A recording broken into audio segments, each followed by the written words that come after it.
Hi, welcome back to Social Media Journalism. I'm the professor, Robert Quigley. We're going to talk about tools and analytics that journalists could use to make social media more effective. And this is all about getting more out of your networks. A lot of people think that a social media editor just sits around and plays on Twitter and Facebook all day long, and although that's sort of true, there's a lot more to it. All right, there's some mobile apps that you should be aware of. I think the main Twitter app is pretty good. You've probably used it before. The Hootsuite app is something that's more powerful. You should check it out. The Facebook Pages app is the way to update an official page or social and ends page for that matter, because it's the only way you could really do it on a mobile phone. The Pinterest app is really good. Actually, you can surf around the web on it and you can pin things easily. I highly recommend you check it out. You could be taking this class while you're at the beach with your mobile phone. And the Tumblr app is also pretty good. It's not as good as the web version of Tumblr, but it makes do in a pinch. And so if you wanted to use that on the run, you can. All right, so Foursquare is an interesting little social media platform that we don't use for this class, but I highly recommend you give it a try. It is a location-based software that allows you to check in at various places. You may have seen some of your friends using this and updating to Twitter using Foursquare.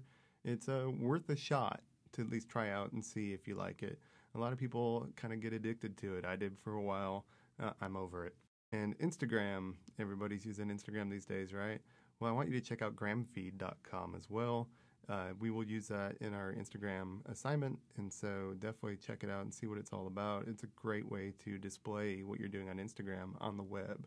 All right, I've talked a few times already about TweetDeck. I really like TweetDeck, and I think you need to give it a really good shot for this class, for your personal account updating and for social NN. You can keep track of many things at once. There is a TweetDeck demo on Canvas, so go check that out. Bitly is a really great way to keep track of the stats on Twitter, and so, or on another platform, because you can put any link into a Bitly. So you would basically shorten your links using Bitly. You can do it right on their website, and then when you share them, you can go in and see how we're doing, or how you're doing anyway. An interesting thing about Bitly is you can take any Bitly link and put a little plus sign at the end of the URL, and it'll give you the stats. Big news operations definitely use Bitly a lot. One of the ways they use it is to have a custom domain around it, and they use different countries' kind of URL codes. And so you could have New York Times. If you look at their Twitter account, you'll see nyt.ms or something like that. That is actually a Bitly address that they have customized to be for them. However, if you add a plus to the end of any of their URLs, you also get the stats for any update they share. And we're not using Google Analytics for this class, but you should check it out. It's a really good way to measure what you're doing on a website, on a blog, or even with a social presence. If you know what you're doing with it, it is free, and Google tools just work really well. There's been a lot of hype about clout, especially among marketers. They want to know, are you an influencer? And this is how you find out whether you're an influencer, whether you're a big deal on social media. I don't really put as much stock into this number as some people do.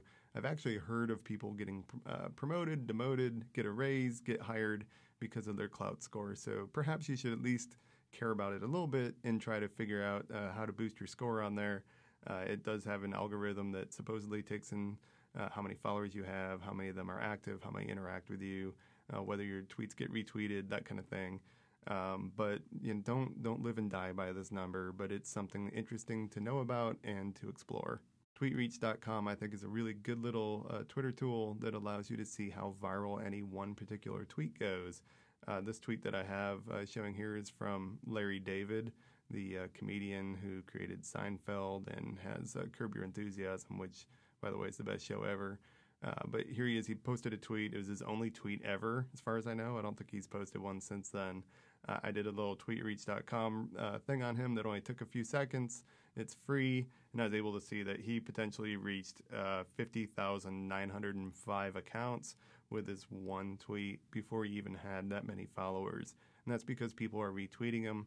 TweetReach takes into account how many people are retweeted and how many people follow those people that retweet, and gives you a pretty cool number.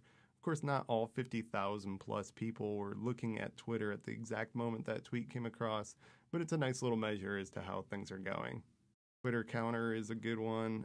If you're not using Twitter Counter, go ahead and try it. It's fun to see how your personal account is growing over time.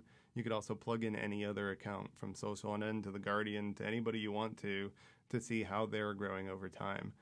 So it's just a handy little tool to see whether things are working for you. Facebook has great insights. I do love that Facebook gives us good stats on our pages. You should go explore through those. It's part of our analytics assignment, but it's also important that you just kind of play around with it and see what's there.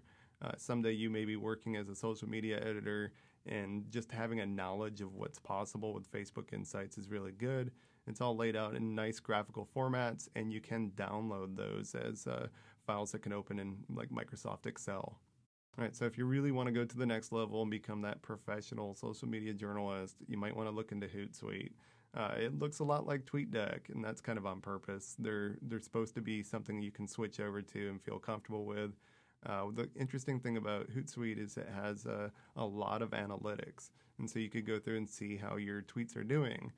You could also update Facebook from Hootsuite. Please don't do that for this class, but you can. You could also pay for stuff. And so Hootsuite has enterprise software where you can pay good money to get deeper stats. The free stats they give up are really kind of surface, but they do offer more for those who want to pay for it. TweetStats is just a fun little analytics site where you could go and try to see exactly when you're tweeting, and this is fun on your personal account especially, what interface you use, who retweets you the most, and lots of other stats as well. Could be really useful if you're putting together an analytics report for a company. Socialmention.com is a nice free tool that allows you to see how a particular campaign on social media is working. You could go see how something is trending deeply. So go check it out and see, play around with it a little bit. Type some phrases in there and see how they're doing on the social sphere. And you've probably heard of trending topics on Twitter. Well, a really cool tool for seeing kind of more detail on what's trending is Trends Map. You could see for any city who is most popular right now, what tweets are most popular, and it even provides a little map for those who have their location data turned on for their tweets. You'll be able to see those. Obviously, the map for Austin only shows tweets for people who have their location turned on, so it's not fully accurate, but it gives you a nice little snapshot of what's going on in any particular city. All right, that's it for this module. Go ahead and go take that quiz on Canvas. I'll see you next time.